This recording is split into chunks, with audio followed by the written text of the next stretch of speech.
Basically, when patients undergo lymph node dissection or sometimes sentinel node, and then they receive radiation after that, there could be some complications from the treatment. So the one which is the most serious will be lymphedema, which is a swelling of the arm, which if we don't detect it or identify it early, sometimes it keeps increasing and the patient will live all her life with a swollen arm. And from our research, we showed that it has a tremendous psychological, mental, emotional, and physical implication for patients. Surgeons are doing their best to reduce the extent of their surgery in the axilla.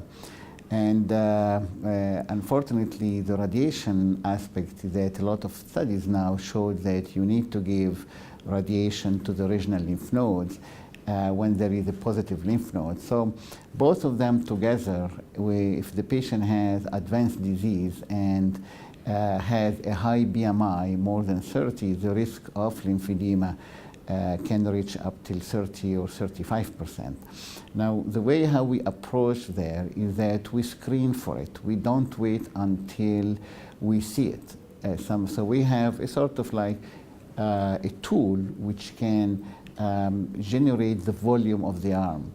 And then every time the patient comes in follow-up, we remeasure her arm. And if we find a little bit of swelling, like 5 to 10% more than the opposite arm, we right away intervene, we raise the red flag, and we start to address this issue with the patient, whether with exercise or if it is large enough, we give her a sleeve. So we try to address the issue of lymphedema as early as possible, because there is a good possibility at that time that we prevent it from progressing.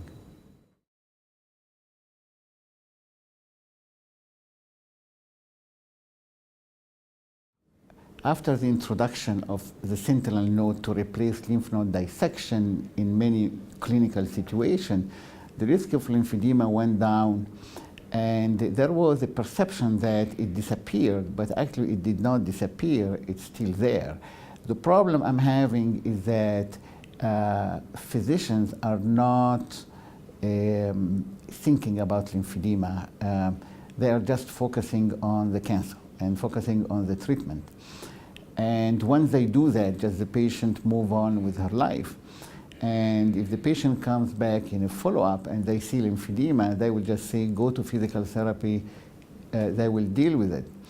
But what I'm trying to do is to change all this philosophy into making oncologists very much involved in the talking with the patient about lymphedema, about the possibility if the patient started to feel a little bit of heaviness in her arm, the ring is a little bit tight, that she has to check right away. This is not just something normal. She has to check, and we have to figure out whether she is starting with lymphedema or not.